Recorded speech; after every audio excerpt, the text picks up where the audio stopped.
नमस्कार। खबर बयार के यूट्यूब चैनल में आपका स्वागत है। टिंकू देवांगन के साथ मैं युवराज सिंह आज़ाद। आपसे आग्रह है इस वीडियो को अंत तक देखिएगा, क्योंकि हम एक ऐसी शख्सियत से बातचीत करने वाले हैं इस वीडियो में जो अपने आप में समाज सेवा को लेकर जिनका एक अपना बड़ा विज़न है, और इनको समाज सेवा की जो सीख है वो कहीं ना कहीं इनके परिवार के संस्कार से आ रही है, पिता के संस्कारों से आ रही है। और एक बहुत ही बृहद सोच के साथ ये समाज सेवा की मशाल को जो है थामे हुए हैं। अग्रसेन महाराजा अग्रसेन के वंशज हैं और कुल देवी महालक्ष्मी की इनकी कृपा है इनके पूरे परिवार पर। लेकिन उस कृपा को जो है ये समाज में भी उसको समाज सेवा के रूप में करते हैं, और समाज के अंतिम छोर में खड़े व्यक्ति को भी उसका लाभ मिले, ये इनकी सोच रहती है। और 9 अक्टूबर 2019 को तकरीबन 6 साल पहले रायगढ़ में सांझा चूल्हा की शुरुआत हुई थी। और सांझा चूल्हा अपने आप में एक ऐसा प्रोजेक्ट है, सुशील रामदास अग्रवाल जी ने शुरू किया था, और इनकी पूरी टीम ने, कॉन्सेप्ट इनका था लेकिन पूरी टीम ने मिलकर शुरू किया। और उस सांझा चूल्हा के जरिए आज ये मानकर चलें कि कई परिवार जो ज़रूरतमंद हैं उन्हें राशन मिलता है हर महीने। लेकिन इस इतनी बड़ी सोच के साथ की गई इस पहल का कहीं कोई प्रचार प्रसार नहीं, लेकिन जो करते हैं वो आज हमारे साथ मौजूद हैं सुशील रामदास अग्रवाल जी। सबसे पहले आपके इस सोच को, और जो आपने ये पूरी समाज सेवा की मशाल थामी हुई है, चाहे आप हों या सुनील रामदास अग्रवाल जी हों, आपका पूरा परिवार जिस तरीके से समृद्ध है उसी समानांतर जो है समाज सेवा में भी आप समय दे रहे हैं। अब जरा सांझा चूल्हा के बारे में हम बात करेंगे, क्योंकि एक ऐसा प्रोजेक्ट है जो सीधे दिल को छूता है। तो कहाँ से ये शुरुआत हुई और ज़रा बताएंगे इसके बारे में। सबसे पहले मैं खबर बयार से युवराज सिंह और टिंकू देवांगन जी को का बहुत बहुत आभारी हूँ, जिन्होंने आज हमारे श्री अग्रसेन सांझा चूल्हा के लिए इस प्रोजेक्ट को जानने के लिए आपने हमको वक्त दिया और मुझे आज बोलने का मौका मिल रहा है।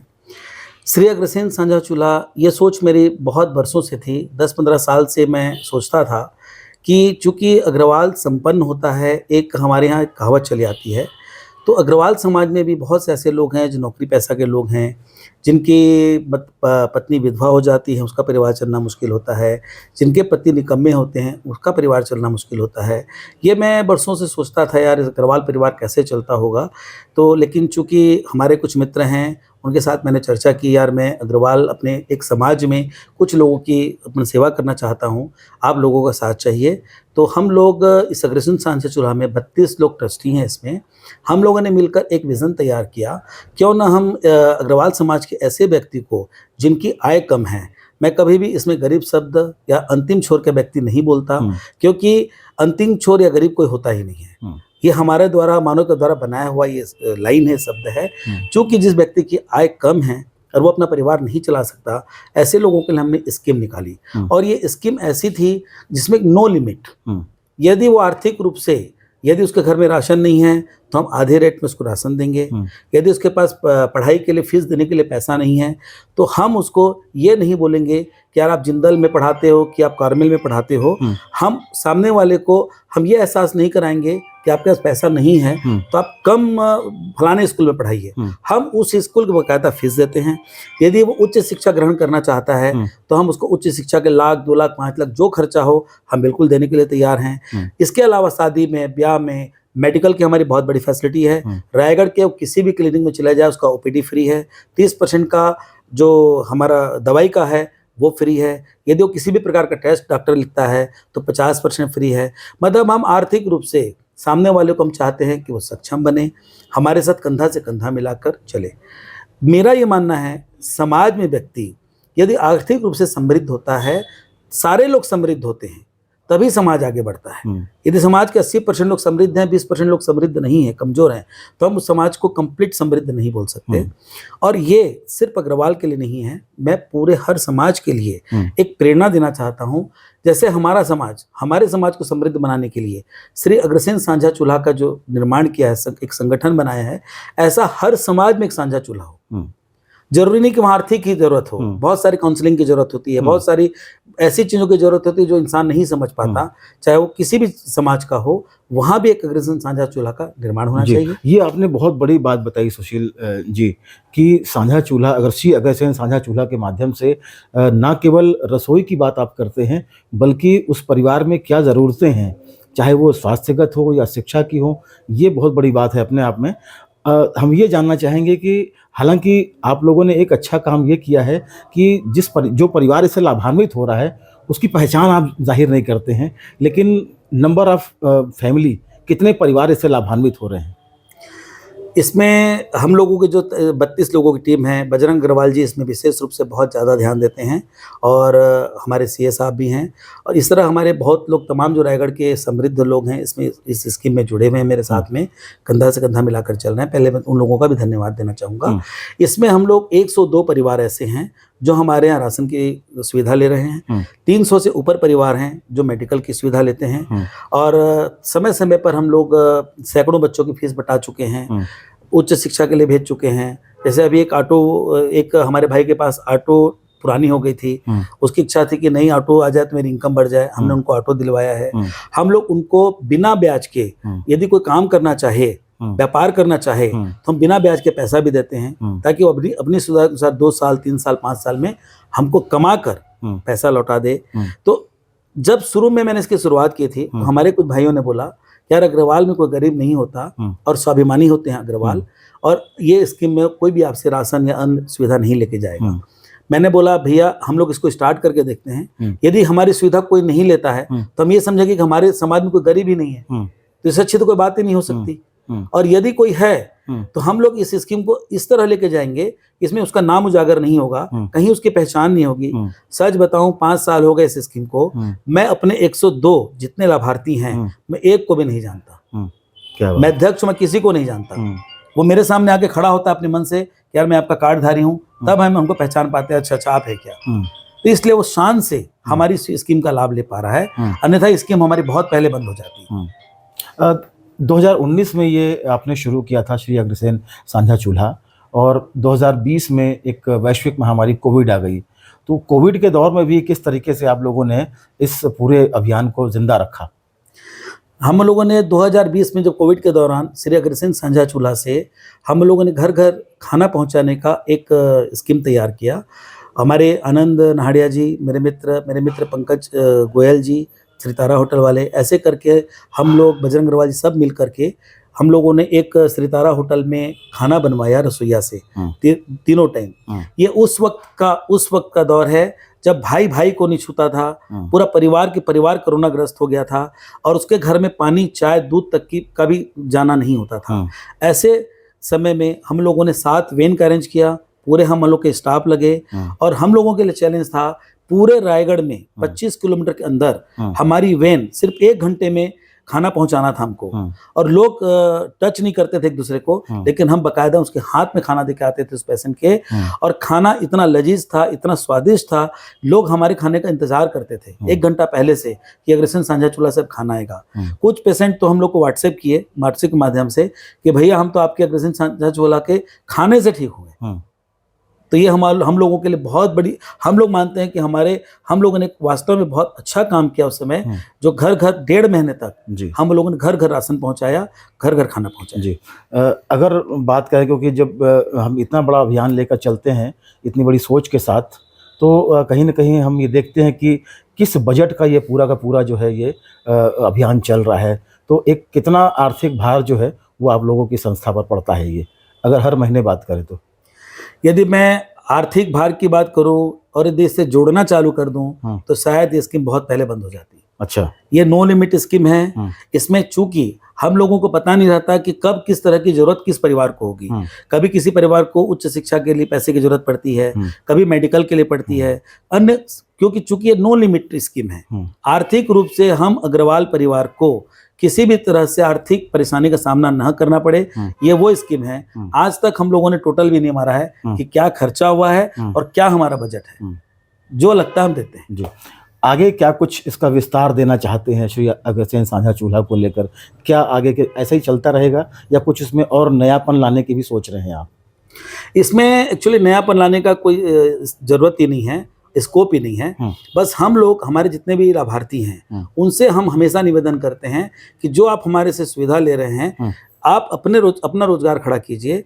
हमारे पैसे से जो पैसा आपको बच रहा है, जो बचत हो रही है, उस पैसे से आप कोई ना कोई रोजगार कीजिए और आप अपना इनकम बढ़ाइए, ताकि आप अग्रसेन साझा चूल्हा से मदद लेना बंद करें और आपकी जगह हम किसी और व्यक्ति को इस पैसे से मदद कर सकें। इसके अलावा मैं एक बहुत बड़ी बात करने जा रहा हूँ अग्रसेन साझा चूल्हा से। बहुत ही जल्द हमारा अग्रसेन आवास योजना आने वाला है। हम लोग इसकी तैयारी करीब करीब पूर्ण कर चुके हैं। हो सकता है कि बहुत जल्द आ जाए। जिस अग्रवाल परिवार के पास खुद का छत नहीं है, उसको हम फ्लैट बनाकर देने की एक स्कीम बहुत जल्दी ला रहे हैं। उसमें हमारे किसी भी लाभार्थी का कोई पैसा नहीं लगेगा। वो पूरा पैसा हम और बैंक के माध्यम से हम उनको फ्लैट देंगे, ताकि वो सम्मान के साथ अपने घर में रह सके। जी, ये एक ऐसा आप अनाउंसमेंट कर रहे हैं कि क्योंकि बहुत बड़ा इसमें आर्थिक भार पड़ना है, कंस्ट्रक्शन से लेके और लैंड से लेके सारी चीज़ों को लेकर। ये हम चाहेंगे, हम उम्मीद करेंगे कि आपका ये विज़न जो है, ये आपका ये जो सोच है, ये यथार्थ के धरातल पर जो है साकार हो। ये हम उम्मीद करते हैं, क्योंकि बहुत बड़े सोच के साथ इस अभियान को आप अनाउंस कर रहे हैं। अब ज़रा ये बताएंगे, क्योंकि जब इस तरह के हम काम करते हैं समाज में, तो एक सुकून भी मिलता है। अगर हम इंसान हैं और सक्षम हैं, एक सुकून का ही भाव मिलता है। तो इस तरह के काम कर कर सुशील भाई को कितना इसमें सुकून मिलता है, क्या कुछ आप शेयर करना चाहते हैं? मेरा मानना ऐसा युवराज भाई, सच्चा सुकून तो किसी की मदद करने से ही मिलता है। मैं आपसे भी एक क्वेश्चन करूंगा। कभी आपके पास कोई कॉल आता है किसी मित्र का, किसी रिश्तेदार का, तो आप अपना खुद का काम छोड़कर निश्चित रूप से आप उनके काम में लग जाते हैं। क्यों लगते हैं? सिर्फ एक सुकून के लिए। क्योंकि हमको किसी की मदद करके ही सुकून मिलता है। क्योंकि इस मानव जीवन में आए हैं, और यदि हमारे द्वारा, हमारे कमाए हुए पैसे द्वारा, ईश्वर का जो शरीर दिया हुआ, इसके द्वारा यदि हम किसी जरूरतमंद की कुछ थोड़ी बहुत भी सहायता कर पाते हैं, तो इससे ज़्यादा, इससे सच्चा सुकून मेरे ख्याल से कुछ नहीं है। और ईश्वर भी सब व्यक्ति से अच्छे कार्य नहीं कराता, सब व्यक्ति से पुनीत कार्य नहीं कराता। करना बहुत लोग चाहते हैं, कर कुछ लोग पाते हैं। तो मैं उस ईश्वर को भी धन्यवाद दूंगा, मेरे पिताजी को भी धन्यवाद दूंगा, मेरे बड़े भाई सुनील भैया को भी धन्यवाद दूंगा, जिन्होंने मुझे इस रास्ते में आने की प्रेरणा दी, और कुछ मैं कर पा रहा हूँ। जी, बातचीत तो श्री अग्रसेन साझा चूल्हा को लेकर हुई, आपके विज़न को लेकर हो गई। अब चूंकि आपने अपने पिता स्वर्गीय रामदास अग्रवाल जी के का जिक्र किया है, और बड़े भाई सुनील रामदास जी का भी जिक्र किया है, तो मुझे लगता है कि ये बहुत बड़ी बात उन माता पिता के लिए होती है, जब आर्थिक रूप से सक्षम बेटे उनके ज़िंदा रहते हुए उनके नाम पर चैरिटी करें, एक संस्था बनाकर। तो रामदास द्रौपदी फाउंडेशन आप लोगों ने शुरुआत की थी, और पिताजी और माँ खुद थे, और उस वक्त आपने ये सारी चीज़ें शुरू की, उनके हाथों से करवाया आप लोगों ने। अब इस पूरे अभियान को लेकर श्री रामदास द्रौपदी फाउंडेशन के ज़रिए क्या कुछ आगे चल रहा है? क्योंकि पर्यावरण को लेकर तो आप लोगों का एक डेडिकेशन दिखता है, इसके अलावा क्या कुछ आगे आप लोगों की योजना है? रामदास द्रौपदी फाउंडेशन में हम लोग 50,000 से 1 लाख के पेड़ निःशुल्क हर साल लगाते ही हैं। पहले हम लोग रायगढ़ शहर में लगाते थे, अब हम लोग गांव-गांव भी जाकर लगाते हैं। इसके अलावा हम लोगों का शिक्षा में भी है, मेडिकल में भी है। रामदास द्रौपदी फाउंडेशन में भी हम लोगों का नो लिमिट है। किसी भी प्रकार के कोई भी व्यक्ति यदि ज़रूरतमंद हम लोगों से मिलता है या अप्रोच करता है, तो भरपूर कोशिश करते हैं कि हम उनकी ज़्यादा से ज़्यादा मदद कर सकें।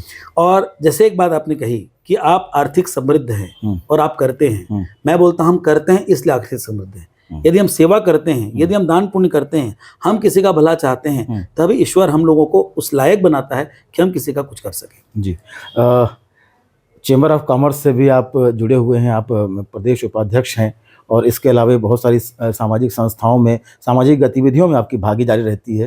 तो बड़ा, और फिर व्यापारी भी हैं आप, व्यापार भी आपका है, काफ़ी अच्छा बृहद व्यापार है। तो कैसे चीज़ों का संतुलन बन पाता है? क्योंकि सारी चीज़ों को संतुलित करना तो ये बहुत मुश्किल काम होता है, और इतने बड़े कैनवास में अगर आप काम करते हैं तो। किसी बहुत बड़े आदमी ने एक बात कही थी, जो जितना व्यस्त रहता है वो उतना ही समाज को दे सकता है। खाली बैठा हुआ आदमी समाज को भी कुछ नहीं दे सकता। तो व्यस्तता रहना, अपने कार्य में आप व्यस्त हैं और आप कुछ समाज का काम कर सकते हैं, ये दोनों सिमरन हैं। यदि आप समाज के किसी व्यक्ति का कुछ हित कर सकते हैं, कुछ सेवा कर सकते हैं, जो आपको सुकून मिलता है, उससे आप अपने निजी कार्य को भी, निजी व्यापार को भी ज़्यादा अच्छे से कर पाते हैं। ईश्वर भी आपको ज़्यादा ध्यान देता है। आप कम मेहनत करके ज़्यादा आय अर्जित करते हैं। यदि आप अपने धन का, अपने कमाए पैसे का कुछ हिस्सा आप जन सेवा में लगाते हैं, लोगों के काम के लिए लगाते हैं। चलिए, बहुत बहुत धन्यवाद सुशील जी बातचीत करने के लिए। और निश्चित तौर पर जो नज़रिया आपका समाज सेवा को लेकर है और ज़रूरतमंद लोगों की तरफ देखने का जो नज़रिया है, वो बहुत एक अलग तरह का एक एनर्जी देता है। और हम चाहेंगे कि आप इसी तरह से समाज सेवा की मशाल जो है वो थामे रहें और समाज को इसका लाभ मिलता रहे। बहुत बहुत धन्यवाद बातचीत करने के लिए। Thank you Rajiv. तो ये थे सुशील रामदास अग्रवाल जी, जिनका एक व्यापक नज़रिया है, जैसा हमने पहले भी कहा, समाज को लेकर, समाज को देखने का, समाज के ज़रूरतमंद लोगों को देखने का। और निश्चित तौर पर जब इस विज़न के साथ जब काम होता है तो समाज में ज़रूरतमंद व्यक्ति को बड़े पैमाने पर लाभ होता है। और समाज का ज़रूरतमंद व्यक्ति जब लाभान्वित होता है तो निश्चित तौर पर ऐसी तमाम संस्थाएं कहीं न कहीं अपने होने का जो है वो एहसास कराती हैं और सार्थक एहसास कराती हैं। बहरहाल इस वीडियो में बस इतना ही। खबर बयार के यूट्यूब चैनल को अधिक से अधिक सब्सक्राइब करें, हमारे कंटेंट लाइक करें, शेयर करें और प्लीज़ कमेंट करके ये भी बताएं कि हमारा ये वीडियो आपको कैसा लगा। नमस्कार।